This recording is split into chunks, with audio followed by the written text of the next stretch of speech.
Doctor, you hit on the third leading cause of death in the United States, Yeah. and I'm sure most of us could figure it's either heart-related or cancer or diabetes, things like that. Can you clue us into what that is and why? Yeah, okay, and thank you for asking that, because this is the 10,000-pound gorilla in the room that nobody's talking about. The third leading cause of death, as published in the Journal of the American Medical Association, is MD-directed treatments. This means you go to a medical doctor, an MD. He gives you a treatment and you die from it. According to the United States Department of Health and Human Services, 15,000 Medicare patients a month are killed by MD treatment, and nobody goes to jail. A handful of terrorists fly 2 planes into the Twin Towers. 3,500 people die, and we go to war. But 15,000 people a month are killed by medical doctor treatments, and we don't bat an eyelash. This is because we have been, I don't want to say brainwashed, that's not the correct term, but we have been, for the last 100 years, kind of led into this false belief. You know, I think it was Marcus Welby that started it, that the medical doctor is king and knows everything about everything. And really, you need to just shut up and follow your medical doctor's advice. Most people in the United States have no idea at all of the history of the evolution of medicine in the United States. In the early 1900s, it was a relatively level playing field between the chiropractors, the osteopaths, the homeopaths, and the MDs.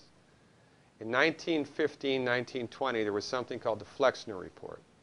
The Carnegie Corporation funded this man named Abraham Flexner. He went all around the country, and he went on stagecoach and train and horseback. This was before the interstate highway system, right? Took Flexner 5 years to do this. He went all around the country and did an inventory of all of the medical schools that prescribed drugs.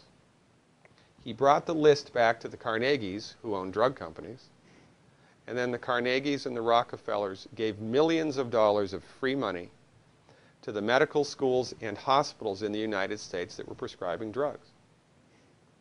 That was the beginning of the end. After the Flexner Report, there was no more level playing field in the United States. And the MDs started a juggernaut that's taken off. Most people in the United States think that the predominant medicine here, MD-directed pharmaceutical medicine, we think that those guys are top dog because their therapeutics are better than the homeopaths or the naturopaths or the chiropractors. It's not. They're in the driver's seat because of political and financial coalitions that were built at the turn of the century that most people have no idea of at all. And it's a gigantic problem. And I mean, it's crazy, right? It's the third leading cause of death. And yet, when the government makes noise about messing with people's insurance, everybody freaks out. And that's a whole nother thing to talk about, isn't it? Because what is medical insurance? When you buy medical insurance, what are you doing? You're betting that you're going to get so sick you will not be able to afford it. Right? Yeah. Right. And then, so you pay good money every month to gain access to a system of medicine that's the third leading cause of death in the United States. We need our heads examined, quite frankly.